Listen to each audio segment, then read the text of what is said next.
Okay, so I'm live. Wow. I was talking and thinking I was doing something a minute ago and it wasn't even live. So, hey, at least I came back and it looks like I was able to get this. And I am recording this for you, Courtney and Simone.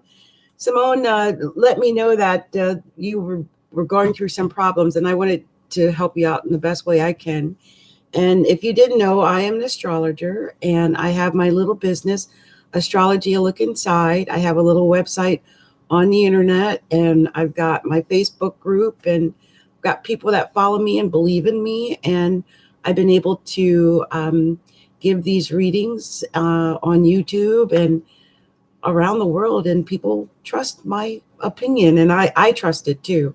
I was talking earlier, and it wasn't recording, but I'll just say this: if you haven't seen it, and you might not, because I don't know if we're friends on Facebook. We might be, but I think we are, because every once in a while I'll see your picture. But one of the things I was saying was that I predicted my husband was going to leave me back in June. I just casually said it because I saw it. I mean, as an astrologer, I saw it. It was like plain as day. And I was like, well, there were a couple of things that were saying like he was going to meet someone at work or like start catching fill-ins for someone at work. And then there was one that was saying that he was going to catch fill-ins for an ex, and there was just all this stuff. And then of course I've got my Venus in Scorpio, and Venus in Scorpio is in its fall. It's where there's always seems to be a relationship problem. So, and I've been abandoned in my relationships. I've had some bad relationships. Okay. So he knew I had like abandonment issues and I'd been cheated on. And that was stuff that was established long before I married him. So whatever's going on now, it all has to do with all the stuff I thought I saw in that chart. So I'm going to go with okay, I'm going to tell you another story. You can find this on YouTube too, because I've got it up there. But I was actually doubting, like, am I even psychic? Like, am I supposed to do what I do? And I was sitting around and I was crying. I was actually really sad about the whole thing. And for some reason, I just felt this need to go to Azure Green. And I don't know if you guys are familiar with any of that stuff, but it's like a witchy poo place where they have candles and incense and stuff like that. And while I was there, for some reason it just wasn't taking my password, and so I decided I had to reopen account and open up a new password. So I didn't was too lazy to go and type it into my password saver. So I just grabbed like this notebook, which I have, and I've had it for several years, but I don't use that notebook. I haven't used that notebook for like a year. For some reason, I grabbed that notebook, and when I did, I picked it up and I put the password in there, and I turned it over, and I saw mommy's phone number from Kentucky. And I didn't even write that. That was like in Christiana's handwriting, and it said grandmom, and it had her phone number. Well, something inside of me was like, what does that say? Like, that's a message. I don't know why. So I start adding up the numbers 502, da da da da da. Anyway, Courtney, it added up to mommy's birthday. I just about fell to my knees. Like, I'm like, whoa. And I could feel mommy actually like hugging me. I could feel her all around me. Like the moment I realized it was her, I could feel her. And she was like telling me stuff like, I love you. I'll always love you. I'll never leave you. You're safe. You don't have to worry. It's all for the best. Like, she was there, I guess, to keep me from feeling really sad. And like a lot of people don't notice, but like years ago, Simone will know, when I lived in Alaska, I tried to kill myself several times. And it was always about relationship problems, like with Christiana's dad or something. And so when this happened, I was starting to get like those feelings, like I was like not feeling I was important, or like I didn't have any value. Like I was starting to be down on myself. So she came to me at the very moment I needed her and assured me I am enough. And Courtney, I guess the reason I'm sharing this with you is I heard about your situation, and I want you to know before I go any further that you are enough. You are enough. You are capable, and you are capable of doing so many great things. And no matter what has happened to you, you are going to move forward and you are going to heal, because that is what is coming up for you. And we're going to go ahead and talk about your chart, because I feel like Simone got to me at the right time, because you are a Sagittarius. And you are a Sagittarius 7. And I know for most sevens, because I'm a 7, well, my life number is a 7, but I'm a 5 and my name is a 7. Okay. I didn't do your name. I just did your date, and your date is a 7. And that just means that you're naturally spiritual. Like something inside of you has a deep spirituality. You know, what you believe, you really can achieve. Like if you believe that you are going to be able to do something, you're going to be able to do it. I heard about all the stuff that you're doing up there in Alaska, how you jumped into the program. You're really making progress. Got yourself a little new boyfriend. I see that. We're going to talk about that. And you got good stuff coming, Courtney. I just want you to know this, okay? I want to reach out and hug you so bad. Okay, so let's start with your chart.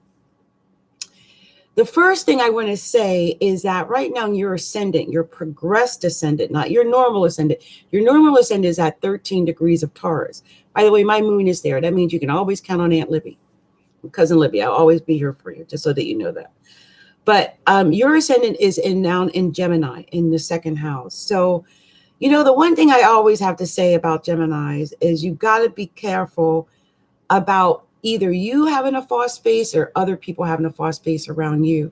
And I think you've probably experienced where other people might not have been who you thought they were. You've got to be cautious of that right now. And this is especially true because you've got Neptune transiting up in your 11th house. It's very high up in your chart. And other than your progressed midheaven, it is the highest thing in your chart right now. And it just tells me that you're very spiritual, but you can also be taken advantage of. Oh my God, please watch out for being taken advantage of. And that Neptune just happens to be exactly sextile your ascendant right now. Now, I might, if you, if you get the money or something and you want to do a real reading with me where I actually have like the Zoom where you can see the chart while I'm looking at it and all of that, $25 or something, I'll do that for you. But for now, this is just something so you understand what's going on in the chart. And I didn't want to just sit up and type it. I wanted to just do something a little bit more personal because you're family. Now, I just will say that with the ascendant in the second house, money, even though, I was talking about the phosphorus Gemini, there's always two sides of every story. But money, this is time for you to work on building your foundation. And it sounds like that's what you're doing. This is exactly what you're supposed to be doing, is building a foundation for yourself right now. And whatever you do in that second house is going to really help you to build that foundation. The MC sitting up, or the midheaven, is now progressed into your 11th house of hopes, dreams, and wishes. And this tells me that whatever you believe, like for you, Courtney, I swear I keep seeing this. Whatever you believe, you can achieve. It is all about what you believe. Your belief system is everything. Your mind is everything, especially right now with the ascendant in Gemini. But what your mind tells you, what you're believing in your head, is everything. And I'm going to tell you something else. You've got Uranus that's transiting in the 12th house. Okay, so let me just take a breath here, because there's a lot going on in this chart that I haven't even, I can't even show you because I didn't do it on Zoom. But you got a lot, and I mean a lot of planets on the other side of this chart, that like almost all your planets, major planets, are on one side of your chart, which means you're one of those people. And this is not a bad thing, okay? I don't want you to think like, oh no. But you're one of those people that you need a partner. I'm glad Simone is there for you. I'm glad that you've got someone that you can lean on. I feel bad that you've ever been put in a situation where you felt like you didn't have anyone that you could turn to or lean on. And like I said, if worst comes to worst, just know I'll always be, someone will be here for you, because you're someone that needs to have someone to turn on. I'm sorry about what's occurred between you and your mother. I can see how that may have happened. And I'm sorry that that occurred. You've got your North Node in the fourth house, though. So family is important to you. And I'm glad that you did reach out to Simone and reach out to family. And a lot of it does have to do with, the fact that you look so much like your dad. It really is true. It's because you've got the North Node down in the fourth house of the mother, exactly square Taurus at 13 degrees. Your dad's a Taurus. And so I have a feeling that that square is what, every once in a while she'll look at you like, damn, look just like him. Can't stand, she look just like that me. That kind of thing. So anyway, yeah, that could be happening. But, the funny thing is, you're a very smart girl. I think you're a smart girl. And I think right now, more than any other time of your life, you're supposed to be learning and growing. You've got so many planets in the ninth house. Oh my gosh. It really is about your belief system, like I was saying, because the ninth house rules belief systems. It rules things like religion, dogma. It couldn't rule the law, and it can rule legal things, and it can rule politics, but it usually rules education. It's about learning. It's about learning something now and learning something good and new so that you can have the career that you want later, that you can achieve what you want at work later, that you can have the reputation that you want later. You're building that right now. Saturn is just entering that ninth house section now. That tells me that if you put your emphasis on education, on learning as much as you possibly can, in becoming as smart as you possibly can, that it is going to stand you in good stead for the rest of your life. Education is everything for you right now. Don't get mixed up with other stuff, because really, when it all comes right down to it, it's all about you and your education. Now, I will say this. I do think you're going to meet somebody and get married.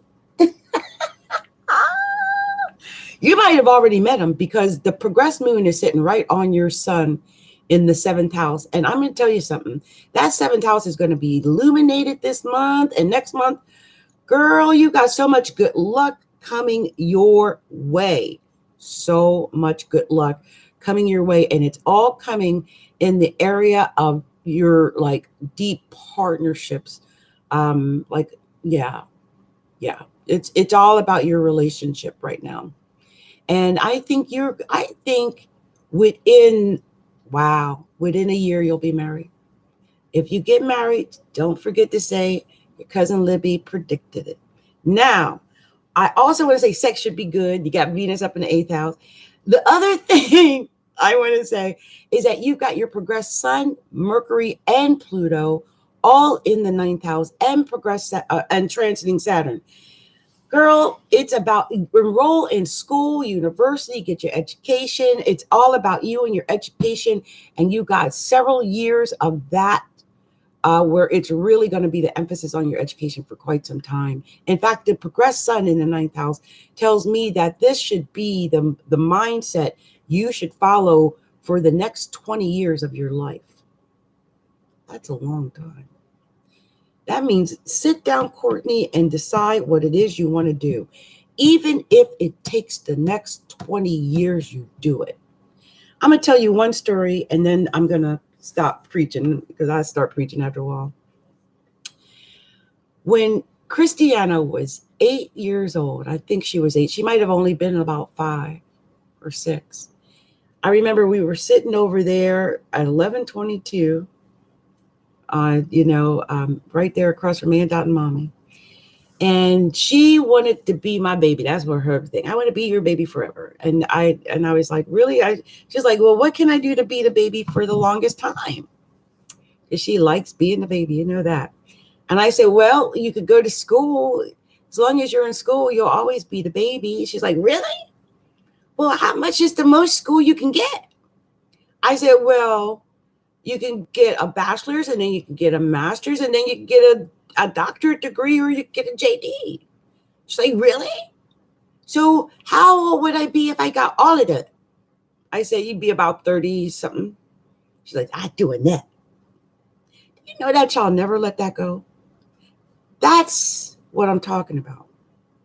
I told her when she was 6 that people that had education in college got more out of life than people who didn't.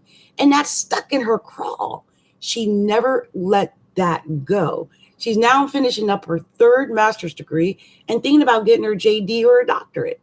I think she's going to do the whole thing because it's something she's set into place. Now, even if this takes you 20 years, Courtney, I want you to know that you're going to get the most stability, satisfaction, and even probably power and smarts from continuing your education, hook or crook. That is your way out. Okay. You'll never have to worry again when you are the authority or when you have the information. And I believe that you're here to have that information. I think you have great things ahead of you, but you have to put that education first now.